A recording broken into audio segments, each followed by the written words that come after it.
Naglilingkod sa lahat ng Pilipino. Aliw Broadcasting Corporation noon hanggang ngayon. 73 taon sa dagupan. 89.3 DWIZ. Nagbabalita ng tama. Naglilingkod ng tama. Todo Balita, Lunes hanggang Sabado, dito sa DWIZ-FM 89.3 News Radio Dagupan.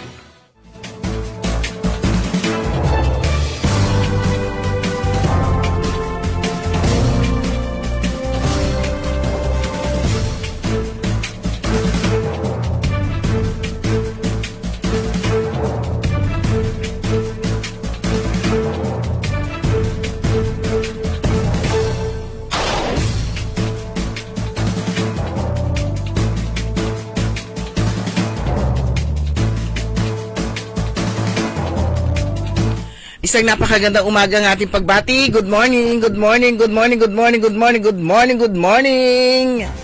Magandang umaga po sa inyo lahat. Araw po ngayon ng Miyerkules at ngayon Miyerkules Santo. Abril 1. Ayun, tumingin ako bigla, kala ko Marso pa yon. Abril 1, 2026. At oras na po natin programang Todo Balita at Komentaryo. As usual, sa lapan sa oras, ihatid namin sa inyo mga balita sa ating bansa at sa ibaling dagat, ganyan din po pagtalakay natin sa ating mga lokal na balita. Kami po yung matagapagbalita, ko po si Susan Valdezia daw. Kasama natin si Carol Liway Iparagire. Dumako na tayo sa ating mga headlines, sa ating balitang pambansa. Trabaho sa gobyerno, half day, work from home ngayong araw ng Miyerkules. Todo Balita. Amy Marcos inintriga sa pabaon na Nutriban. Todo Balita. Marina, pahirap sa mga pasahero, dagdag pasahe sa barko, inilarga. Todo Balita. Balita sa ibaing dagat, US, sasakupin ang oil hub ng Iran sa Kurg Island. Todo Balita. Sa ating balita lokal, Pangasinan at UNDP lumagda sa MOU para sa SHIELD. Todo Balita. Speaker D nag-utos ng joint hearings para sa agarang solusyon sa epekto ng krisis sa Middle East. Todo Balita.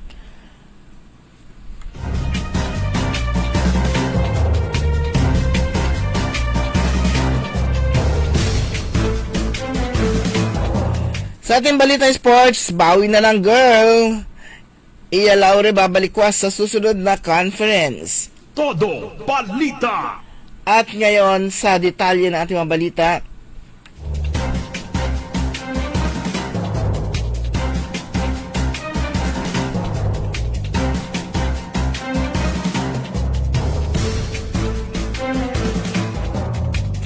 Wala nang pasok sa lahat ng tanggapan ng gobyerno ngayong Miyerkules Santo simula alas 12 ng tanghali hanggang alas 5 ng hapon. Ito inanunsyo ni Palace Press Officer Claire Castro bilang sagot sa mga nagtatanong kung meron pang pasok sa Miyerkules Santo. Ayon kay Castro, mula alas 8 ng umaga hanggang alas 12 ng tanghali ay work from home ang makawali ng gobyerno at pagkatapos nito ay suspendido na ang kanilang trabaho bilang upang mapagandaan ang Semana Santa lalo na yung mga bibiyahe sa lalawigan. Ang announcement, April 1 for all government employees, 8 to 12 noon, work from home, 12 hanggang alas 5 na hapon, walang pasok, ani Castro.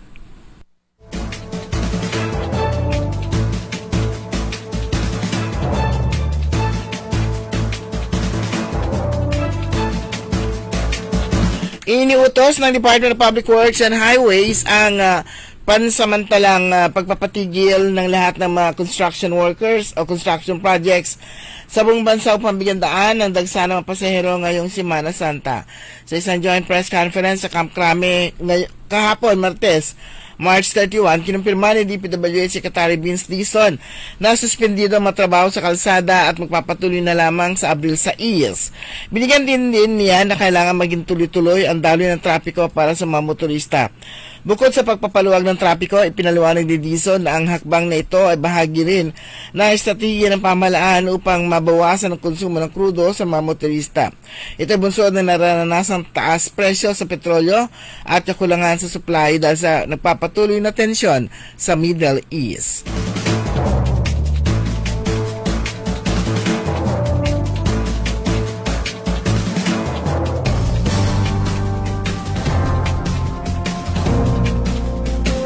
Makikiusap ang gobyerno sa Iran upang payagang makadaan sa Strait of Hormuz ang mga barkong papunta sa Pilipinas sa gitna ng nagpapatuloy na tensyon sa gitnang silangan.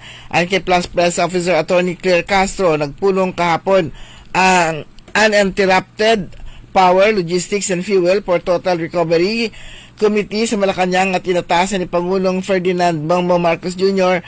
si Department of Foreign Affairs Secretary Maria Teresa Lazaro para makipag-usap sa ambasador ng Iran. Kung hindi aniya bukas, Miyerkules ay sa susunod na linggo gagawin ang pulong ni Lazaro sa ambasador ng Iran. Ipinag-utos na po ng Pangulo kay Secretary Tess Lazaro na makipag-usap sa ambasador ng Iran, Ani Castro. Dahil sa nagpapatuloy na tensyon sa pagitan ng Iran, Israel at Amerika, ay gordyado ng Tehran ang Strait of Hormuz na dinadaan ng mga barkong may mga kargang crude oil patungo sa iba't ibang mga bansa. Maraming mga barkong stranded sa nabanggit na bahagi ng karagatan, kasama na rito mga barkong patungo ng Pilipinas.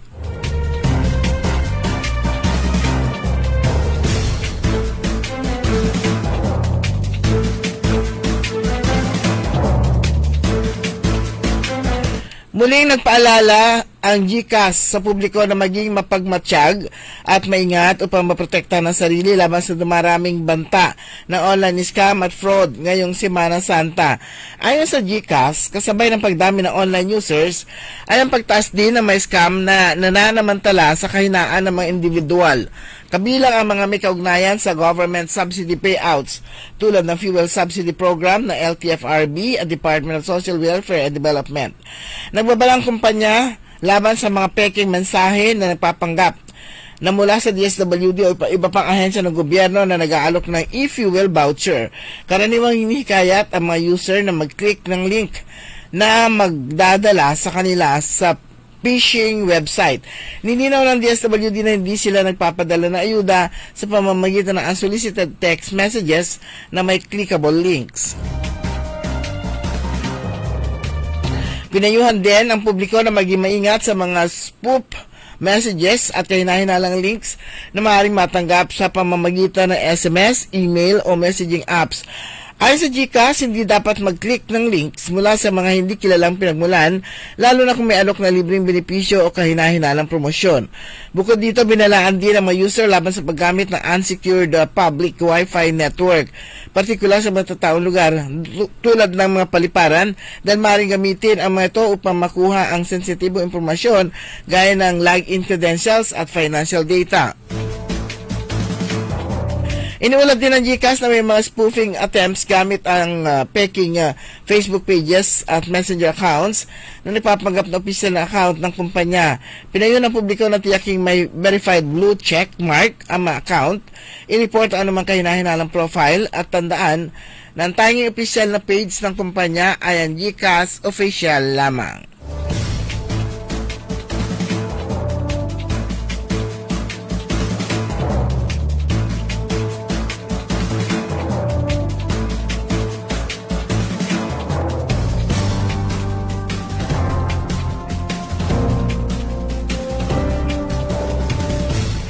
Iginiit ni House Assistant Majority Leader at Lanao del Sur, Representative Zia Alonto Adjong, na hindi maaaring itigil ang constitutionality mandated na impeachment proceedings laban kay Vice President Sara Duterte dahil sa krisis.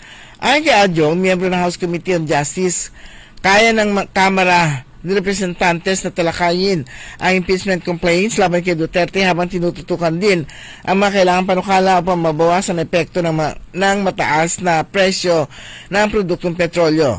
There are pressing concerns facing the country that can be addressed more effectively by properly compartmentalizing how they are needed, sabi pa ni, o how they are handled, sabi pa ni Adyong. Ang pa kay Adyong, ipasa na ng Kongreso ang panukala na nagbibigay ng kapangyarihan kay Pangulong Ferdinand Bongbong Marcos Jr. na bawasan o suspindihin ang excise tax sa produktong petrolyo bukod pa sa makbang na nagawa na ng Administrasyong Marcos.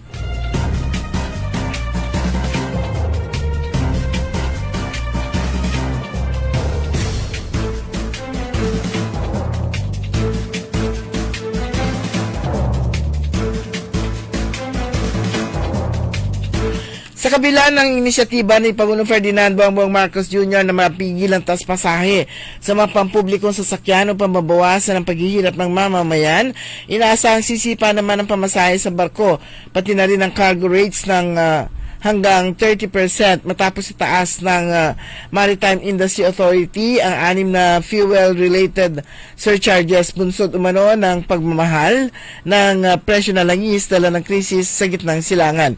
Nilagdaan ni Marina Administrator Sonia Malaluan ang Advisory Number 2025-15 noong Lunes, March 30 para maitaas ang maximum allowable rate sa 30% mula sa dating 20%. Sakop ng utusan ng lahat ng domestic shipping companies, ship owners, charterers at cargo operators sa buong bansa.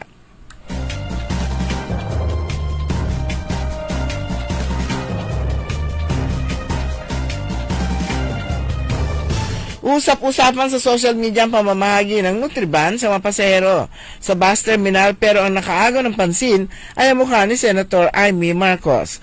Ayon sa ilang saksi, habang hirap ang marami sa siksikan sa terminal, mukha ni Senator Amy bumida sa mga pinamimigay na tinapay sa mga pasahero sa Araneta City, Cubao, Quezon City. Ang larawan ng mukha ni Marcos ay nakalagay sa plastic na siyang bumabalot sa Nutriban. Hindi tuloy mawala ang duda naman kung totoong tumutulong lamang ang senadora sa mga pasahero o nagpapalapad ng papel para sa 2028 elections. Kapapanalo lamang ni Senator Amy noong 2025 senatorial elections, pero pwede itong tumakbo sa 2028 alimang pwesto sa gobyerno maliban sa pagkasenador dahil hanggang 2031 pa ang kanyang termino.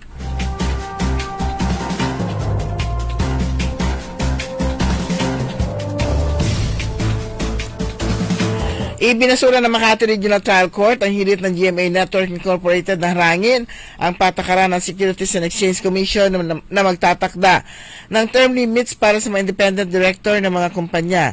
Sa pagtabla ng korte sa petisyon, pinuna nito na hindi naman urgent ang hinihingi nitong temporary restraining order dahil iniurong na nito ang annual stockholder meeting nito sa December at hindi na ito sa Mayo. Inilabas ng SEC ang Memorandum Circular No. 70 of 2026 na nagtatakda ng maximum cumulative term na 10 taon para sa independent directors sa iisang kumpanya na bibilangin mula 2012. Naghain ng GMA ng petition for certiorari noong March 26 para pawalang bisa ang circular. Kalakip ang apurahang kahilingan para sa TRO at writ of preliminary injunction.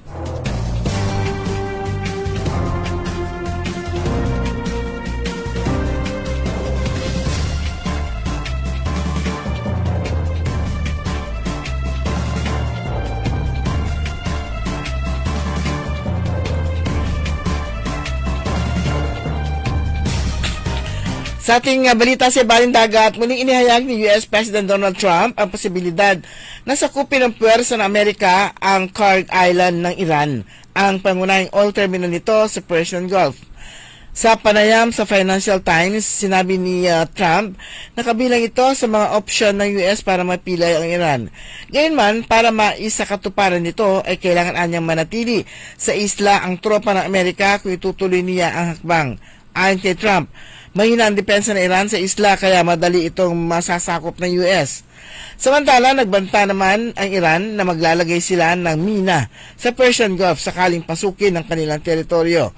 Patuloy din ang palitan ng pag-atake sa pagitan ng US, Israel at Iran kahit may mga senyales na negosasyon para sa tigil putukan.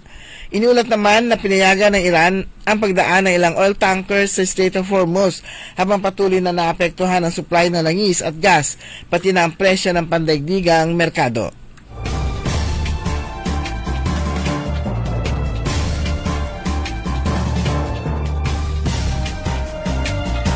Dumako naman tayo sa ating mga balitang lokal. Nilagdaan ng pamahalaan palalawigan ng Pangasinan at United Nations Development Program o UNDP ang isang Memorandum of Understanding noong March 31, 2026 sa ilalim ng Strengthening Institutions and Empowering Localities Against Disasters and Climate Change o SHIELD program sa Urduha House sa Lingayen, Pangasinan. Ang seremonya ay dinaluhan ni Gobernador Ramon Gico III kasama mga katuwang na institusyon, kabilang ang Department of Interior and Local Government, Office of Civil Defense at Department of Science and Technology. Isinagawa ng MOU ang pakikipagtulungan sa pagitan ng UNDP at ng pamahalang palalawigan ng Pangasinan upang palakasin ang kapasidad ng institusyon at katatagan ng komunidad laban sa pagbabago ng klima at mga natural na panganib. Bilang suporta sa inisyatiba, ang pamahalaan ng Australia ay nabigay ng $20 million para tulungan ang pamahalaan ng Pilipinas. Sinabi ni Governor Ramon Gico III ng programa ay inaasahang magdadala ng pangmatagalang benepisyo sa Pangasinan. Binanggit na ang lalawigan ay kabilang sa pinakamalaki sa bansa sa matuntunin ng kalupaan at madalas na apektado sa pagbabago ng klima at natural na kalamidad. Ang paglagda ay naglalayong palakasin ang kooperasyon ng mga katuwang na ahensya at palakasin ang katatagan ng komunidad at institusyon sa pagtugon sa mga sakuna at epekto ng climate change.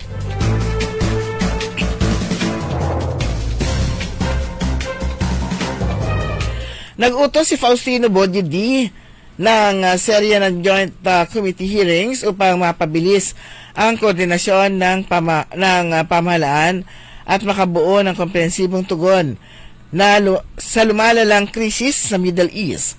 Ayon sa Speaker ng House of Representatives of the Philippines, layunin ng mga pagdinig na pagsamahin ang aksyon ng ehekutibo at legislatura para sa agarang ayuda, katatagan ng ekonomiya at pangmatagalang resiliency ng bansa. Isasagawa mga pagdinig sa session break matapos ang Holy Week kung saan dadalo ang mga pangunahing ahensya ng gobyerno at leader ng Kamara upang plansyahin ang mga hakbang na maikli, katamtaman at pangmatagalang panahon. Sinabi ni Dean na mahalagang magkaroon ng malinaw na plano na hindi lamang para sa kasalukuyan kundi para na rin sa susunod na buwan at taon at binigyan din na layunin ng pagdinig ay maghanap ng solusyon at hindi magtuturoan.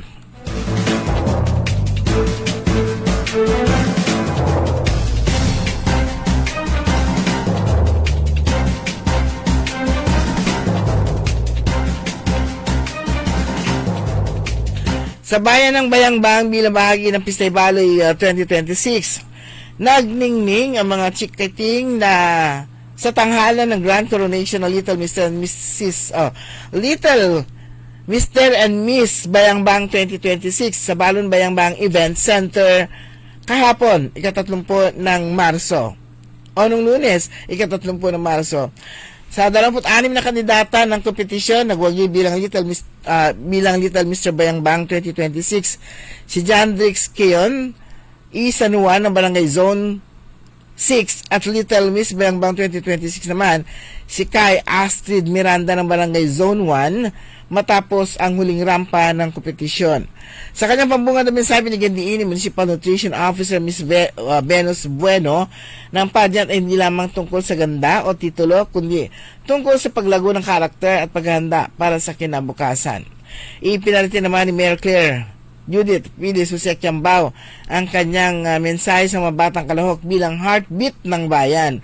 They are the heartbeat of our town, and today they are showing us that the future of the Bayangbang is not just bright, it is dazzling.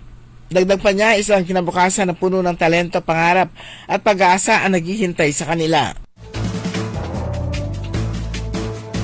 Naging organisado at masayang buong programa sa ilalim ng direksyon ni Mr. Sergio de los Santos. Sa tulong niya, nagningning ang mga bata sa bawat segment mula sa swimwear hanggang sa huling pagrampa at question and answer round.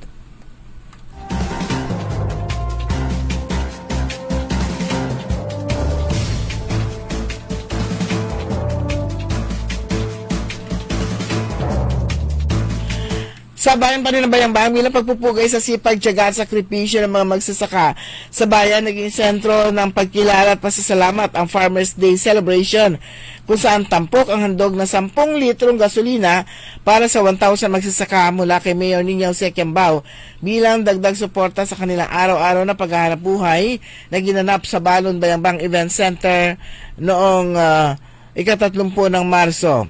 Sa kanyang mensahe, taus-pusong pinuri ni Mayor Ningning ang mga magsasaka bilang tunay na pundasyon ng Bayambang. Nais ko itanim sa inyong mga puso, hindi kayo nag-iisa, patuloy tayong maglulunsad ng programa, suporta at isatiya upang matiyak ng inyong pagod ay magbunga ng kasaganaan, anya. Isa sa pinakamalagang bahagi ng pagdiriwang ang pagpapalawak ng e-agro program, isang makabagong inisyatiba na nakatuon sa teknolohiya, corporate cooperative farming, seed industry programs, at mas maayos na pasilidad para sa agrikultura.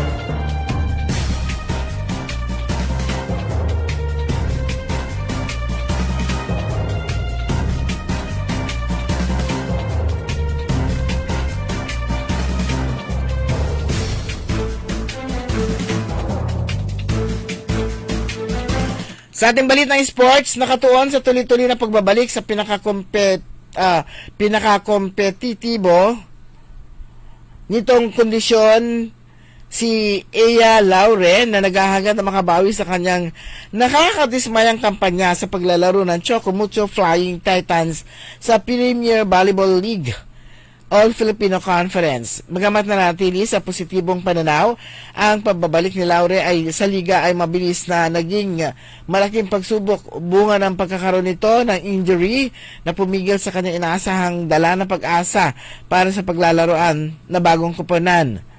Ginulat ni Laure ang lahat sa kanyang pagbabalik sa PBL sa pagpirma sa Chocomucho bago ang 2026 All-Filipino Conference at nagsimula ng may mataas na antas sa malakas na debu at isang hayagang panalo laban sa Akali Changers na agad na nagpakita ng kanyang halaga. Mistura handa nito sa paglalaro na komportable, may kumpiyansa at may kakayang magatid na maganda resulta sa mahalagang sandali, ngunit kasabay ng malalakas na momentum ay agad din itong nawala.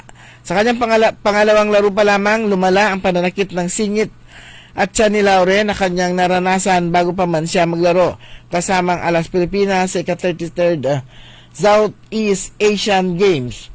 Ang sumunod ay isang kampanya na stop and start, bunsod ng mga hindi paglalaro, limitadong minuto at patuloy na pagsasaayos habang sinusubukan niyang balansihin ang paggaling at responsibilidad. Sumanya kabuhan ang ating newscast sa ating todo balita at komentaryo. Yung pantagapagbalita. Ako po si Susan Valdez Siadaw. Kantabay po natin si Ka Richard Ulanday. Ang oras po natin, ganap ng alas 5:27. DWIC.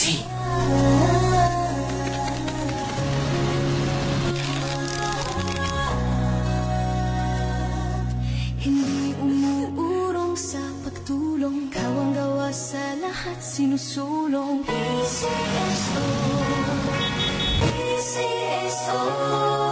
Hindi umuurong sa pagtulong. PCSO,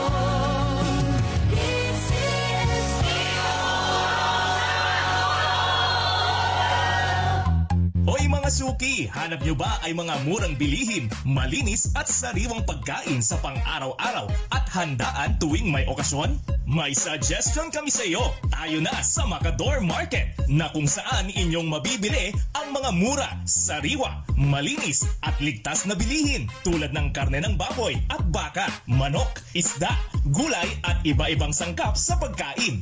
Matatagpuan din sa Macador Market ang dry goods, groceries, eateries at fruit section. Kaya ano pang hinihintay nyo? Gawing bongga ang handa mo everyday with Macador Market. Macador Market is open from 4 a.m. to 8 p.m. Visit us at Macador Market, Galvan Street at Zamora Street sa downtown, Dagupan City. Magandang araw po sa ating lahat, sa ating mga bisita. Inaanyayahan ko po kayo sa aming lungsod ng Alaminos para po mabisita at ma-experience ang ating mas pinagandang 100 Islands. Marami na pong pagbabago sa ating mga isla at sana makita namin kayo dito sa aming lungsod para po makapag-swimming, makapag-enjoy kasama ang inyong barkada at ang inyong pamilya. Tara na! Dito sa Alaminos City para sa ating 100 Islands. Ang patuloy na pagpapaganda sa 100 Islands National Park at lungsod ng Alaminos ay pinangungunahan ni Mayor Art Brian Celeste. Ladies and gentlemen, the new face of your favorite resto bar in Dagupan City. The original party place in town. The Music Warehouse Club Dagupan City. No need to go to Manila's top bars like Silo and BSK Club. Dagupan has it all. Fully air-conditioned with free entrance, free parking, and restrooms for all. Doors open at 7 p.m. Do well, live well, and dress really well. Find us at Paris Street, Barangay Pogo, Chico. Contact us at 075-522-2617. Reserve your tables now. Mula sa pamahalaang panlungsod ng San Carlos, Pangasinan, abangan dito sa DWIC 89.3 FM Dagupan ang mga balita, kaganapan sa lungsod. Ibabahagi rin ang mga events kaugnay sa Mango Bamboo Festival na gaganapin sa buwan ng Abril. San Carlos, maayos. Liway Manantan At Isusan Yaraw. sa Todo Balita.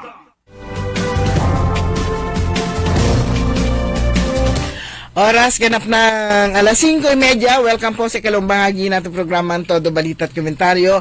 Kami po yung matagapagbalita ko po, Susan Valdez Yadaw. At ako naman po si Liway Manantani Paragire. Sige, i-ano mo na, ratsada mo na at maaga siya ngayon. Ngayon mga kaibigan ay April Maaga 1 to, na. At saka, siyempre, kalagitnaan ng week. At Holy Week, bukas, Miyerkules Santo. bukas hanggang Sabado ay off-air po kami.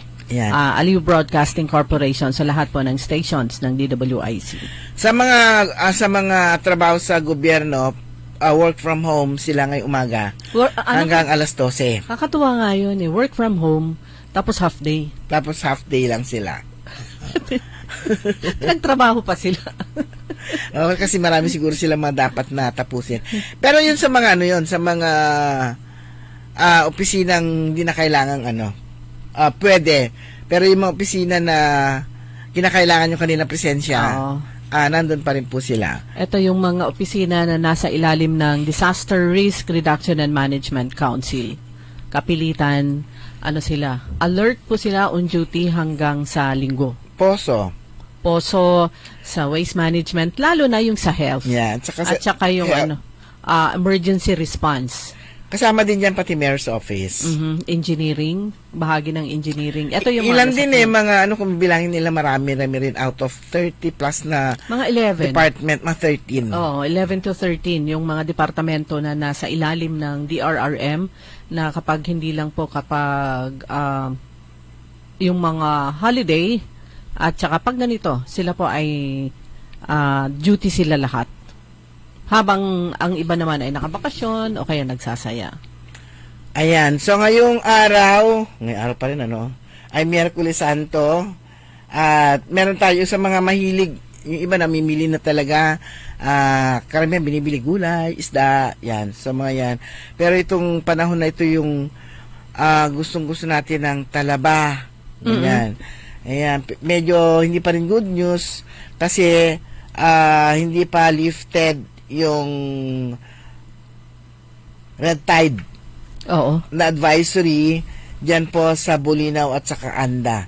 So, patuloy pa rin po positive of toxic red tide at hindi safe for human consumption. Hindi pa pwedeng kainin ang mga lahat ng klase ng shellfishes and seeds or alamang na nakukuha sa coastal waters ng Bulinaw at saka ng Anda. Pero yung mga nabibiling dyan, dito sa Dagupan, tanungin nyo muna. Although, siyempre, hindi naman nakakalusot yan dahil bantay sarado ng lahat ng mga produkto na ng mga agricultural products na nanggagaling po sa labas. Hinihingan sila ng ang tawag na doon sa parang order. May mga may mga dokumento yan na manggagaling sa Agriculture Office ng bayan na pinanggalingan nila. Yan, doon sa point of origin. Ayan, i-check nila yan kapag nalamang hindi rin nakakapasok. No, aliling to, meron din silang travel order. Parang ganun nga. So, yung mga talaba rito nanggagaling daw sa Bataan. Kaya pati yung di ba, pati yung ayun talaba, yung pati dyan sa talaba, tahong pa rin nasa isip ko. Tahong. Hindi talaba, tahong yung nasa isip ko. Nanggagaling po yan sa sa Cavite. Bataan. Yung sinabi nung na-interview ko dyan sa sa palengke nung namalengke tayo. Tsaka yun, di ba, kumakain din tayo dyan, yung mga talaba. Yung mga talaba galing Bataan. Galing din Bataan. At ibig sabihin, may malawak po silang talaba farm dyan sa may Bataan. Kasi kaya niyang mag-supply sa, definitely, not only Dagupan. Ganun din sa ibang lugar. Pero, ay kagaya nga ng sabi ni Ka Aron Susan, pag nakita nyo dyan sa palengke, hindi naman makakalusog. Hindi makakapasok yan kung galing sa area na nakataas pa rin yung red tide. At saka rin, sa mga pinagagalingan din na lugar, hindi rin talaga sila naglalabas na rin dahil yun nga, bawal din. At siyempre, ayaw din nila masira yung kanilang yung kanilang negosyo. Kahapon mga kaibigan, yes po dito si Mayor Julia Risuello at nabanggit niya yung tatlo na nung meeting nila nung Monday with the department heads kasama sa committee ng fiesta ay that time kasi tatlo yung nabanggit na i-retain on standby yung dalawa dahil tatanong nila sa COA. So yung tatlo ay yung Thanksgiving Mass, yung Mass Wedding, yung pangalawa yung search for yung pageant night, Miss San Carlos, at yung pangatlo yung pinagsama-sama na lahat ng night. Ayan, kasama na sa coronation night, barangay night, NGO educators, pinag-isa na. Pero yun nga, yung kanilang bambuhan, yung concert, ay tinanong nila ang COA kung paano gagawin nila doon. Kasi nga, nakapagbayad na sila nakapag-down na sila ng malaki. Pag ganyan na mga pa-concert, lalo na yung mga artists, nagda-down po yan sa management ng banda. So, nakapag-down na. Ang sabi ng COA, mas maigi kung ituloy na nila yon kasi nakapag-down na paano i-explain. So, dalawa yon yung bambuhan at saka meron pa yung iba. Sabi ni Mayor Ayoy Risuello doon sa kanilang meeting at binahagi sa mga kapitan na miyembro ng Liga ng mga Barangay, yung mga canceled na mga events na pwedeng gawin sa ibang pagkakataon, like for example sa kanilang city anniversary at sa iba pang events, ay doon nila itutuloy. Kasama na dyan yung inaantabayanan palagi na yung nasa semifinals na yun yung Kansyunan, singing contest. So, itutuloy na lang sa ibang pagkakataon. Naalala ko rin yun pagka ganitong panahon hataw si yung ating kaibigan, si Kainsyong, yung kanyang sarsuela.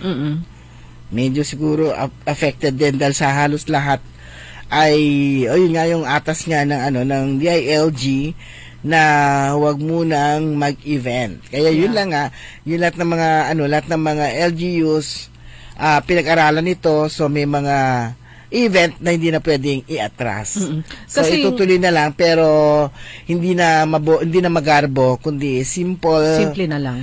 Celebration na lang lahat. Yung executive order kasi ng Malacanang ay energy conservation. So sa pag-implement ng mga local government units at syempre pati yung mga barangay sa kanilang mga events, hindi lang yung matitipid sa gastos kundi lalo na yung tipid sa kuryente. Kasi lalo na pag events kasi sa gabi ay yung mga ginagamit nila like for sound system, hindi lang naman mababa yung gamit nun yung consumption nun malaki. So yan po, intindihin po natin itong desisyon na to dahil ito naman ay hindi lang sa pagsunod sa executive order ng Malacanang kundi taking into consideration itong krisis nga na nararanasan po natin na hindi pa nakikita kung kailan matatapos yung giyera sa Middle East. Nang tinanong si Governor kahapon kung malaki ba, kasi maging sa provincial government, ilang activities lang yung yung itutuloy nila, kasama na dyan Limgas, Yun lang ang natandaan ko. Ano pa ba iba? So, ang tanong, malaki ba ang matitipid daw ba ng provincial government sa pagkansela sa lahat ng mga activities? Sabi niya, hindi naman ganun kalakihan. Ang ikinukonsider din natin yung matitipid ng mga dadalo. Correct. Yan. Kasi yung mga dadalo, siyempre marami dyan yung mga talagang magdadala sila ng masasakyan, talagang pag-aaksayan. Yung mas marami, actually, mas marami makakatipid doon sa mga dadalo. Kasi kung sila provincial government lang, kaya nila yan eh.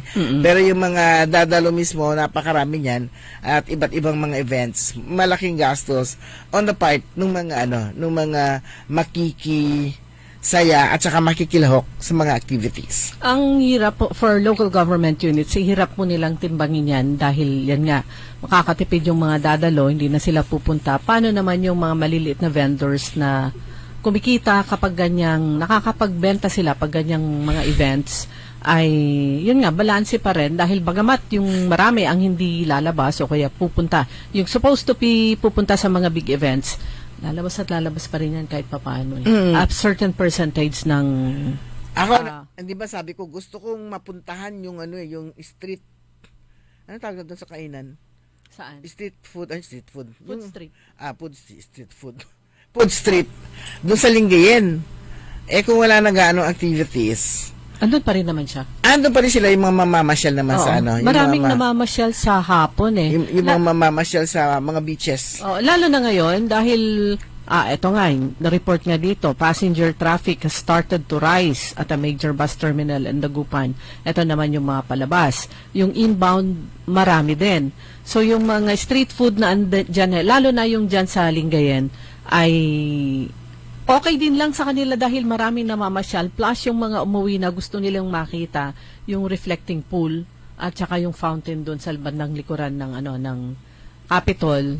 So, pagkatapos niyan lakad-lakad punta sa beach, diretso sila sa food strip diyan sa Baywalk. So, okay pa rin naman sila. So, ngayong araw po ay April 1, bukas 2, Huwebes Santo na.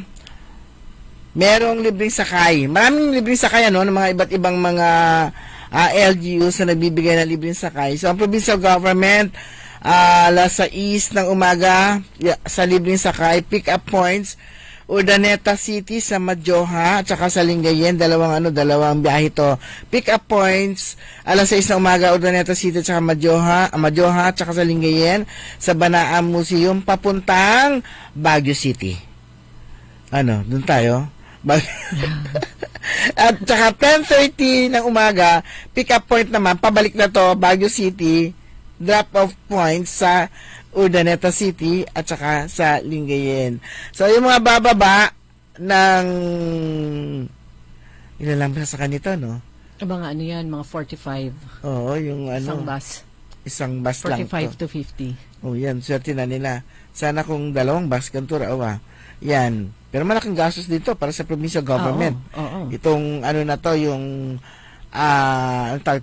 yung crudo na lang, plus yung mga empleyado na maghahatid sundo sa kanila. So, sakripisyo din to ng provincial government. Kailan din nasabi ko ilang bus?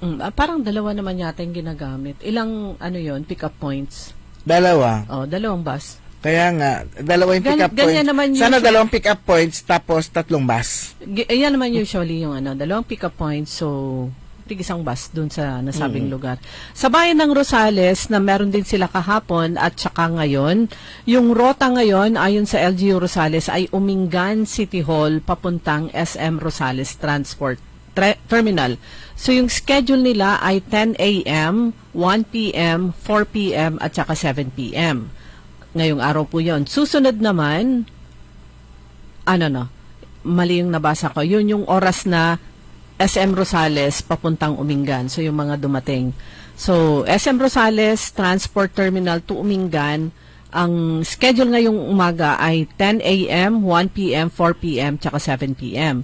Sa April 4 naman, eto na yung mga pauwi. Umingan to sa SM Rosales ay ang schedule 10 a.m., 2 p.m., 5 p.m. Tapos sa April 5, 6 a.m., 8 a.m., 10 a.m., tsaka 2 p.m. Yan na yung umingan to SM Rosales. May nag-comment yung una, anak Mayor, apay ngay siningirnak mo ti Jekwa, nagluganak. Sabi ni Mayor, inang makasabali din na luganan nyo. Pwede. Kasi nakitie up naman sila dito sa Umingan Transport Cooperative. Baka ibang sasakyan yung nasakyan nila. Kaya may bayad. Mhm. Ang ano yata yung bus na 45 lang ang sakayin yung bulilit. Pero yung mga bus ng mga provincial buses, Mga 60. mga 60. Parang yung mga malalaking bus din lang. Okay, mga kaibigan, ang bilis po ng oras, 5:43. Babalik po tayo pagkatapos po lamang ng ilang paalala. That time check was brought to you by ACS Manufacturing Corporation, ISO certified world-class quality. That time check was brought to you by Bingo Plus. Bingo sa saya, plus sa panalo. Gaming is for 21 years old and above only. Game responsibly, keep it fun. Ladies and gentlemen, the new face of your favorite resto bar in Dagupan City. The original party place in town. The Music Warehouse Club Dagupan City. No need to go to Manila's top bars like Silo and BSK Club.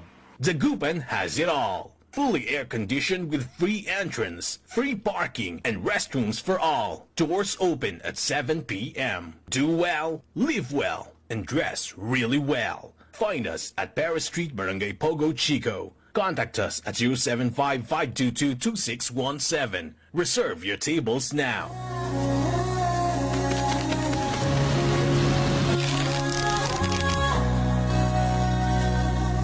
Hindi umuurong sa pagtulong, kawang gawa sa lahat sinusulong. PCSO, PCSO. Hindi umuurong sa pagtulong. PCSO,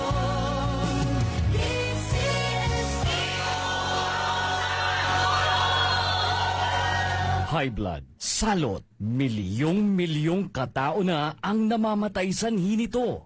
Kaibigan, baka ikaw na ang susunod. Ni Mrs. Flor de Lisa Barbosa, ti Rosario, Santiago City.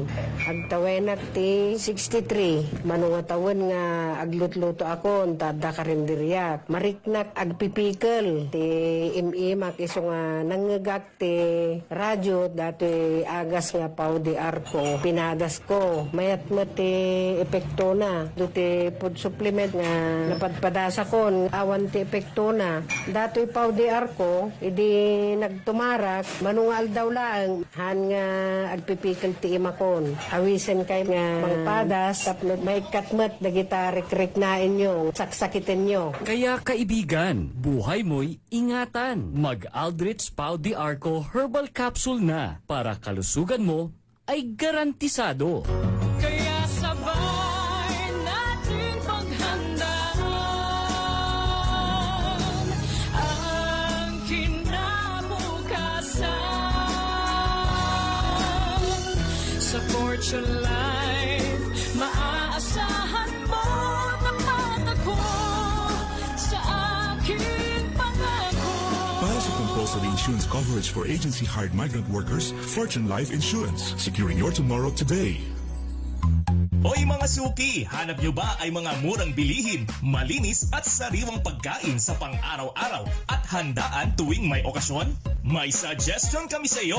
Tayo na sa Macador Market na kung saan inyong mabibili ang mga mura, sariwa, malinis at ligtas na bilihin tulad ng karne ng baboy at baka, manok, isda, gulay at iba-ibang sangkap sa pagkain.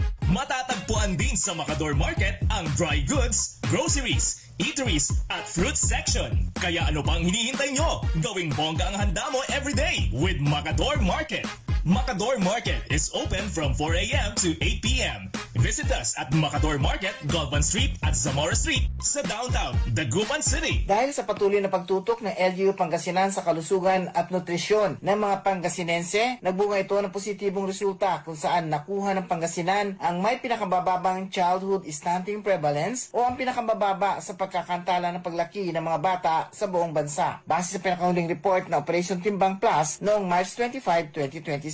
Nauna rito, sinusulong at pinakaprioridad ng Pangasinan o ng lalawigan sa pamumuno ni Governor Ramon Lico III ang kalusugan ng mga Pangasinense. Base sa tala, may 1.95% stunting prevalence ang Pangasinan na siyang pinakamababa sa buong bansa. Ikalawa ang Capiz na may 2.01%. Sunod ang Agusan del Norte, 2.66%. Sarangani, 2.75%. At Misamis Oriental, 2.86%. Kasama rin sa 10 lalawigan na may mababang porsyento na stunting growth ng mga bata ang Ilocos Sur, South Cotabato, Laguna, Cotabato at La Union. Dahil dito, ramdam daw ang epekto ng mga health and nutrition intervention programs ng pamahalaan ng Pangasinan para sa mga kabataang Pangasinense. Abangan ang susunod na balita mula sa lokal na pamahalaan ng Pangasinan. Susan Yadaw, nagbabalita ng tama, naglilingkod ng tama. TWIZ Liway Manantan at Susan Yadaw sa Todo Balita. Okay, oras po natin mga kaibigan, alas 5:49 ng umaga, doon sa bayan ng Rosales may nakita akong liquor ban eh. Tignan po natin itong executive order ni Mayor William Cesar sa nasabing bayan, liquor ban. Wait lang ha. Pansamantalang liquor ban sa bayan ng Rosales, alinsunod ito sa Executive Order number 13, Series of 2026. Pinapatupad po yan. Nag-umpisa kagabi, 12:01. Kagabi po yan hanggang April 2, alas 11:59 ng gabi. Ayan, yan po ng araw ng linggo. So mula 12:01 AM, April 2, wait lang ha, bukas pa to, kasi April 1 pa lang. So ano na yung Huwebes Santo. Ayan, mula Huwebes Santo, 12:01 AM, Huwebes, hanggang 11:59 PM ng linggo, araw ng pagkabuhay. Layunin nito na mapanatili ang kaayusan, kaligtasan at kapayapaan sa paggunita ng Semana Santa sa ating bayan. Yan man po yung sinabi po ni Mayor William Cesar ng bayan ng Rosales. Parang first time akong nakakita ng news na mag-implement sila ng liquor ban nitong Holy Week. Samantala sa bayan naman ng Manawag, nung nakaraang linggo, nagkaroon sila ng palaro. Ito yung larong Pinoy Challenge, Pinoy Squid Game Season 2, hatid ng Municipal Health Office.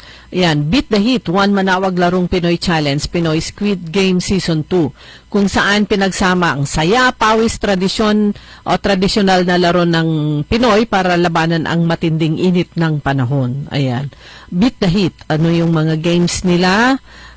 Tumbang preso, luksong tinik, sipa, patintero, mga aktibidad na karaniwang nilalaro sa plaza, kalsada at tuwing pistahan nung kabataan po namin. Kabataan po namin yan dahil ngayon ang nilalaro na ay Mobile Legend at saka Candy Crush at at iba't iba pa. So ang nagwagi, congratulations, Barangay Pugaro, first place, Barangay Sapang, second place, at saka Barangay Uraan West, third place. Ayan, congratulations. Isa pang good news, ito naman po sa bayan ng Bayambang. Nagsaselebrate po sila ng kanilang fiesta. At saka tuloy din ang ilang events nila. Pero nitong kahapon yata ito, 10 litro ng gasolina para sa 1,000 na magsasaka. Regalo ni Mayor Mayora.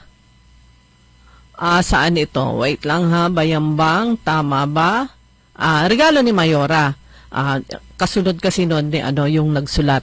So, sabi po dito ng lokal na pamahalaan ng Bayambang bilang pagpupugay sa sipag, tiyaga at sakripisyo at kami rin po sa DWIC ay saludo sa ating mga magsasaka at yan nga pagpupugay ng lokal na pamahalaan ng Bayambang sa mga magsasaka sa kanilang bayan, naging sentro ng pagkilala at pasasalamat yung Farmers Day celebration. Tig 10 gasolina, tig 10 litro ng gasolina sa bawat isa sa 1,000 na mga magsasaka times 1,000 times 10 liters ng gasolina times kung magkano yan, handog naman regalo ni Mayor Nina Jose Quiambao. Suporta sa kanilang araw-araw na hanap buhay.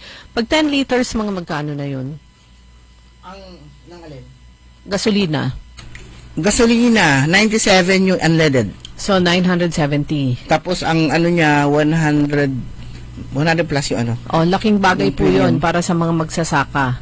Tig 10 liters kada magsasaka 1,000. Gasolina binigay, hindi diesel? Gasolina kanto dya ay. Kasi pagka diesel yung although kung naman kasi generic na ginagamit yung term na gasolina. True, pero diesel ang yan gamit sa mga sa mga magsasaka. So doon sa kanilang mga water pump at saka pa yung malaki 132, 134 ang presyo. Yung kuliglig nila. Siyempre, kailangan din nun diesel din yung ginagamit. Dahil yung kuliglig, yung makina nun, actually, water pump yun i-improvise. So, ganyang kagaling yung ating mga magsasaka. 1,000 na magsasaka. Paano nila identified? May listahan po yan sa Agriculture Office ng munisipyo.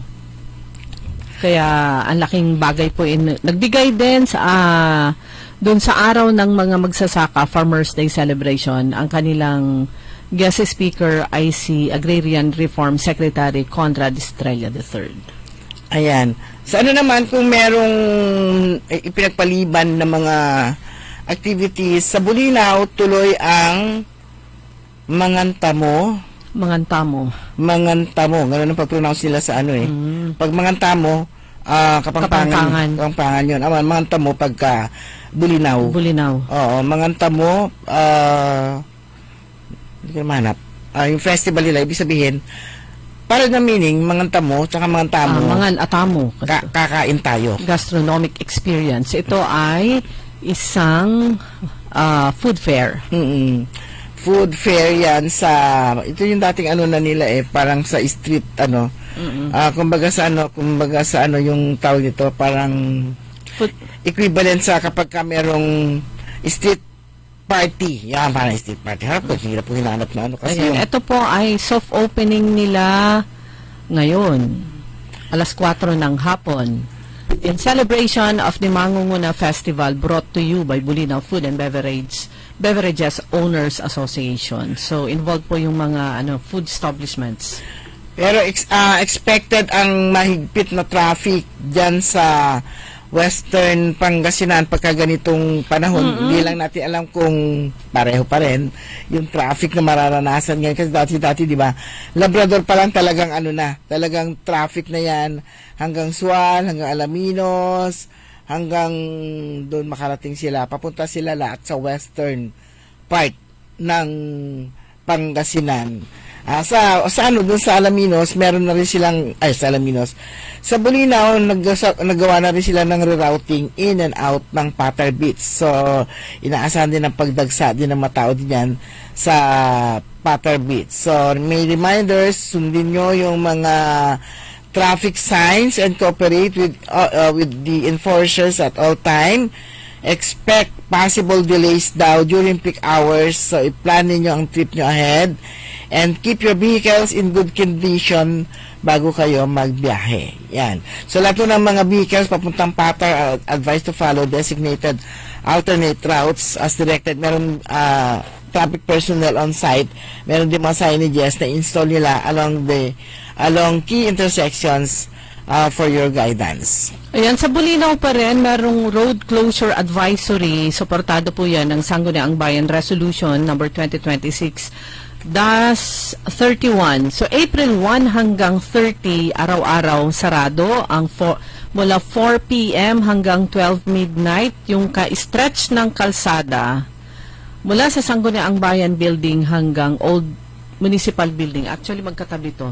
Harap mismo nung ginagawang convention center. pwede namang, ang daming side streets naman na pwedeng daanan. So, yun lang. Yung bahaging yun lang ang sarado 4 p.m. to 12 midnight. Andun yung mga Atamo food fair. Okay. Akala ko wala na. Nano ko dito sa hindi sa binabasa ko. Hindi tayo matutuloy. Pag ganito kasi, Fully book. expected po lahat po ng mga resorts, mga hotels, and even yung mga homestay accommodations ay fully booked na sila. Oo. Bihirang-bihira yung meron ka pang Kasi yung iba matagal pa, days before, nagre-reserve na sila dahil nga inaasahan nga nila yung mga pupuntahan nila ay yung mga hotel fully booked na. Baka hindi lang days before, baka months before, talagang yung schedule na, ini-schedule na nila yung biyahe ng kanilang buong pamilya. Bubuk na nila yan. Oo, lalo na hindi pa naman noon. Wala pa yung itong tension sa Middle East. Lalo pag Holy Week, talagang buong linggo. Kasi yung Holy Week, parang ito, last day ng pasok, Wednesday. Yung iba, tinitipid nila yung kanilang leave para gagamitin nila itong panahon na to. So, fully book ang mga hotels, accommodations doon sa bayan ng Bulinaw. Ayan, paalala po muli ng GCash sa publiko, maging mapagmatsyag, maging mag-ingat daw para maprotektahan ang sarili laban sa online scams at fraud ngayong Semana Santa. Ayon sa GCash, yun nga yung mga ayuda-ayuda. Yan, dahil sa pagdami daw ng online users at pagtaas din ng mga scam, nananamantala sa kahinaan ng mga individual kabilang na may kaugnayan sa government subsidy payouts tulad ng fuel subsidy program ng LTFRB at Department of Social Welfare and Development. So, wag daw kayong nagbabalang kumpanya laban sa mga peking mensahe na nagpapanggap na mula sa DSWD o iba pang ahensya ng gobyerno na nag-aalok ng e-fuel voucher. Karaniwan daw, hindi kahit ang mga user na mag-click ng link na magdadala sa kanila sa phishing website. So, nilinaw ng DSWD na hindi sila nagpapadala ng ayuda sa pamamagitan ng unsolicited text messages na may clickable links. So, payo din sa publiko maging maingat sa mga spoof messages at kahina-hinalang links na maaring matanggap sa pamamagitan ng SMS, email o messaging apps. At ayon sa GCash, hindi dapat mag-click ng link mula sa hindi kilalang pinagmulan, lalo na kung may alok na libreng benepisyo o kahina-hinalang promosyon. Bukod dito, binalaan din yung mga user laban sa paggamit ng ito pala, unsecured public wifi. Diba minsan meron yung unsecured public wifi na kikigamit tayo. Particular yung sa matataong lugar tulad ng paliparan dahil maaring gamitin ang mga ito upang makuha ang sensitibong impormasyon gaya ng login credentials at financial data. Ayun. Ayan, ingat palagi. At yun nga, payo pa rin sa publiko na mag-download lamang ng mga aplikasyon mula sa official na app stores tulad ng Apple App Store, Google Play, at Huawei App Gallery.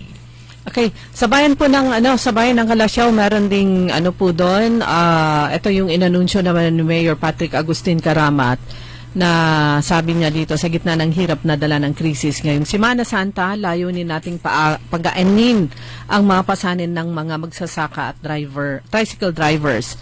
Kaya sabi dito, alamin ang mga detalye, karagdagang detalye bukas ngayong araw, April 1. Hanapin niyo po yung Facebook page niya, ang mga magsasaka at mga tricycle drivers diyan sa may bayan ng Kalasyaw, Patrick Agustin Karamat. Diskwentong handog para sa mga registered farmers at registered local transport. For registered farmers, para makakuha ng diskwento sa mga produktong petrolyo, dalhin, ipakita ang inyong certification, kalakip ng isang ID. Para sa transport sector naman, sa mga tricycle, para makakuha ng diskwento sa mga produktong petrolyo, dalhin, ipakita ang inyong mayor's permit at tricycle permit.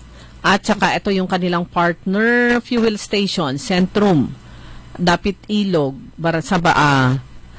sa may Dinalawan. Meron din dun sa Malabago, ang Super Energy. Meron po, nakalista po doon. 1, 2, 3, 4, 5, 6, 7, 8, 9, 10 gasoline stations yung kanilang partner para sa diskwento. Ayan.